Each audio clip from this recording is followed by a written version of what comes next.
लेकर के जाएंगे। हरिगाम कुलगाम में हुए इनकाउंटर के दौरान 2 मिलिटेंटों ने खुद सुपुर्दगी की है। मिलिटेंटों के वालिदैन और फोर्सेस की मुसलसल अपील के बाद उन्होंने सरेंडर किया।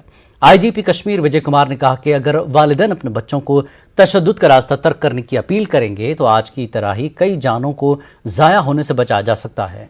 उन्होंने कहा है कि इनकाउंटर में फंसे या मिलिटेंसी ज्वाइन करने वाले नौजवानों को भी वापस लौटने को कहा जा सकता है। पीडीपी सदर महबूबा मुफ्ती ने भी इसे खुशआइंद कदम करार देते हुए कहा कि इससे 2 कीमती जानें बच गईं। उन्होंने कहा कि इस तरह के इक़दाम जारी रहने चाहिए ताकि ऐसे नौजवानों को दोबारा मामूल की जिंदगी बसर करने का मौका मिले।